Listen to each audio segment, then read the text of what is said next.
اور کافر کے ساتھ ساتھ اس کے متبوعین کو، ان کے معبودین کو، حتیٰ کہ اللہ کے رسول صلی اللہ علیہ وسلم کا فرمان ہے کہ سورج اور چاند جس کی وہ لوگ عبادت کیا کرتے تھے، سورج اور چاند کو بھی اللہ تعالیٰ گولا بنا کر کے جہنم کے اندر ڈال دے گا، اور شیطان جو ان کا سب سے بڑا معبود اور جس کے ورگلانے سے، جس کے وسوسہ دلانے سے وہ لوگ دنیا کے اندر شرک اور کفر کیا کرتے تھے، اللہ تعالیٰ انہی کے ساتھ شیطان کو بھی جہنم کے اندر ڈال دے گا۔ اب اس میدان کے اندر تین قسم کے لوگ رہ جائیں گے، تین قسم کے لوگ رہ جائیں گے۔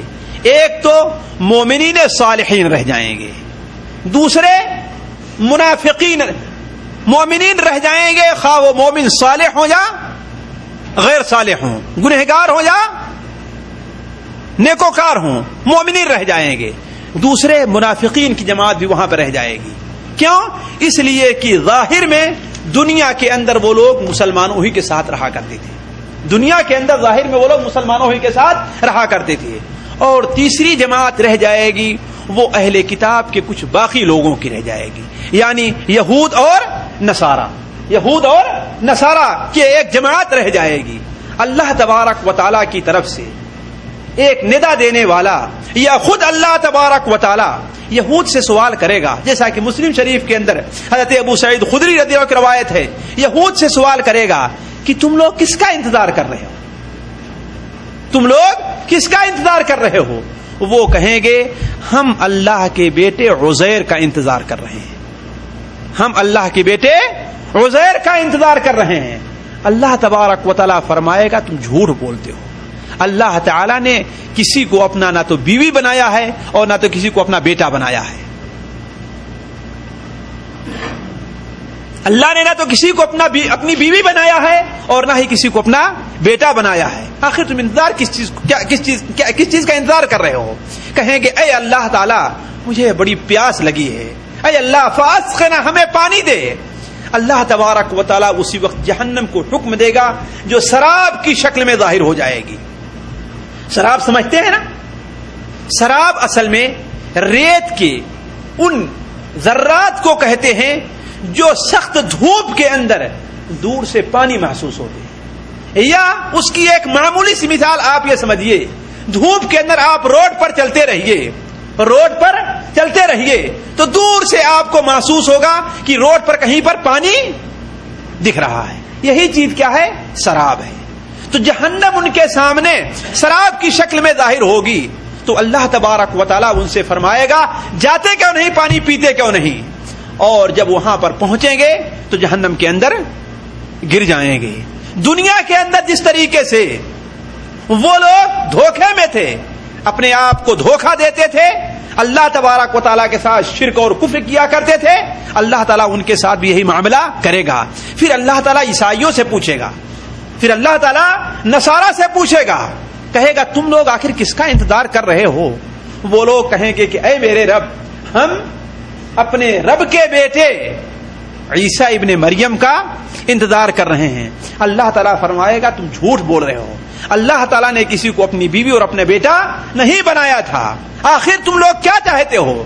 وہ کہیں گے اے میرے رب، ہم بڑے پیاسے ہیں، آپ ہمیں پانی پلائیے۔ ایسا کیوں ہوگا؟ اس لیے کہ کافر چونکہ کسی نبی پر ایمان نہیں رکھتا تھا، اس لیے اسے کسی حوض پر جانا نصیب بھی نہیں ہوگا، کسی حوض پر جانا نصیب بھی نہیں ہوگا، اور وہ پیاسا ہوگا، اس لیے پانی طلب کرے گا۔ اور جب پانی طلب کرے گا تو اللہ تبارک و تعالیٰ کے حکم سے جہنم سراب کی شکل میں ظاہر ہوگی اور اسے پانی پینے کے لیے کہا جائے گا، اور وہ لوگ وہیں پر جا کر کے جہنم میں گر جائیں گے۔ میری سمجھ کے مطابق سورہ نور کے اندر اللہ تبارک و تعالیٰ جو ارشاد فرماتا ہے وہ اس کے اندر اسی منظر کی طرف اشارہ ہے۔ والذین کفروا اعمالهم كسراب بقيعة يحسبه الظمآن ماء حتى اذا جاءه لم يجده شيئا ووجد الله عنده فوفاه حسابه والله سريع الحساب۔ جن لوگوں نے کفر کیا ان کے اعمال کی مثال، ان کے کارنامے کی مثال، خواہ وہ نیکیاں ہی کیوں نہ کیے ہوں، اس کی مثال کیا ہے؟ کسراب بقیعۃ، اس شراب جیسی ہے ان ریت کے ذرات جیسی ہے، وہ جھوٹ موٹ میں دکھائی دینے والے پانی جیسی ہے جو کسی چٹیل میدان کے اندر دکھائی دے رہا ہے. والذین کفروا اعمالهم کسراب بقیعۃ یحسبہ الظمآن ماء. پیاسا اسے پانی سمجھتا ہے، پیاسا اسے پانی سمجھتا ہے، لیکن جب وہاں پر آتا ہے تو لم یجدہ شیئا، وہاں پر کوئی چیز نہیں پاتا. ووجد اللہ عندہ، اور اللہ تبارک و تعالیٰ کو وہاں پر موجود پاتا ہے. فوفاہ حسابہ، اللہ تعالیٰ اس کا حساب وہاں پر پورا لے لیتا ہے. یعنی وہاں پر پہنچا تو پانی تو نہیں تھا، لیکن اللہ تبارک و تعالیٰ کی طرف سے جہنم وہاں موجود تھی اور اس کا حساب وہاں پر لے لیا گیا. واللہ سریع الحساب، اور اللہ تبارک و تعالیٰ بہت جلد حساب لینے والا ہے. جب اس طریقے سے یہود اور نصارہ یا اہل کتاب کے وہ لوگ جنہوں نے اللہ تبارک و تعالیٰ کے ساتھ شرک کیا تھا، عزیر اور عیسیٰ ابن مریم علیہ السلام کو اللہ تبارک و تعالیٰ کا بیٹا قرار دیا تھا، اور یہ جھوٹ غلط نادانی کی بنیاد پر اللہ تبارک و تعالیٰ ان کا بھی صفایا اس میدان سے کر دے گا. اب لوگ کون سے رہ جائیں گے؟ صرف ایمان والے لوگ رہ جائیں گے، یا پھر ظاہر میں ایمان رکھنے والے لوگ رہ جائیں گے، یا تو مومنین رہ جائیں گے یا تو پھر منافقین رہ جائیں گے. وہاں پر ایک سخت آزمائش کی گھڑی آئے گی، سخت مشکل گھڑی ہوگی جو میدان محشر کی پچھلی تمام گھڑیوں سے مشکل گھڑی تھی.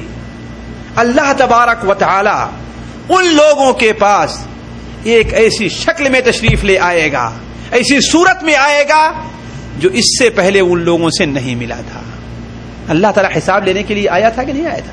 ان لوگوں کا حساب لیا تھا نا. تو جس شکل میں اللہ تبارک تعالیٰ لوگوں کا حساب لیا تھا وہ شکل اللہ تبارک تعالیٰ کی اس وقت نہیں ہوگی. اللہ تعالیٰ ان سے سوال فرمائے گا، آخر تم لوگ کس چیز کا انتظار کر رہے ہو؟ کیا دیکھ رہے ہو تم؟ کس کی تلاش میں ہو تم لوگ؟ وہ لوگ کہیں گے ہم اپنے رب کا انتظار کر رہے ہیں، ہم اپنے رب کا انتظار کر رہے ہیں. اللہ تعالیٰ فرمائے گا میں ہی تو تمہارا رب ہوں. وہ لوگ کہیں گے نعوذ باللہ من ذالک، دنیا میں ہم نے اللہ تعالیٰ کے ساتھ شریک نہیں ٹھہرایا، اور دنیا میں جب ہم کافروں کے ساتھ کے زیادہ محتاج تھے ہم نے وہاں ان کا ساتھ نہیں دیا، وہاں ان کے ساتھ شرک نہیں کیا.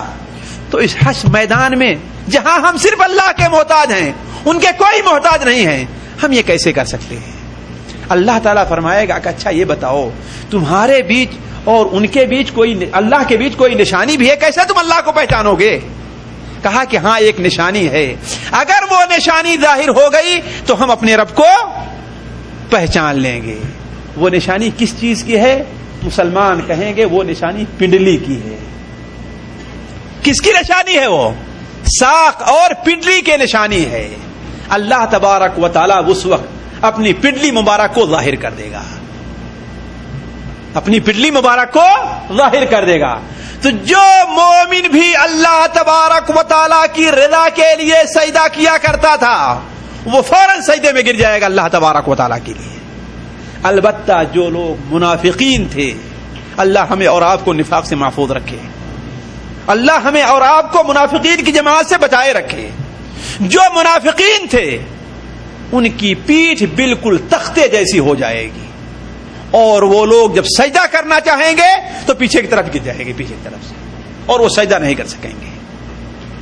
ذرا سوچنے کی بات ہے، ایک منٹ ذرا رک کر کے سوچیں آپ یہاں پر کہ وہ نماز جس سے ہم اپنی جان چراتے ہیں، اگر کوئی سختی کرتا ہے تو اس سے ناراض ہوتے ہیں. وہ نماز اتنی اہم ہے کہ اس دنیا کے اندر جس طریقے سے کافر اور مومن کے اندر فرق کرنے والی ہے، جو نماز پڑھتا ہے وہ مومنوں کے طریقے پر ہے، اور جو نماز کا چھوڑنے والا ہے وہ کفر کر رہا ہے. جیسا کہ مسلم شریف میں اللہ کے رسول صلی اللہ علیہ وسلم کا فرمان ہے کہ بندے کے درمیان اور شرک اور کفر کے درمیان فرق کرنے والی چیز کیا ہے؟ نماز ہے. لوگ ناراض ہوتے ہیں کہ مولوی صاحب کی بات کیا سنوں، وہ تو کہتے ہیں کہ بے نمازی کافر ہے. جب ہم لوگ کافر ہو گئے تو ان کی بات کیوں سنیں؟ ارے مولوی صاحب کیا ہے جو بات کہیں گے، ان نے کیا اختیار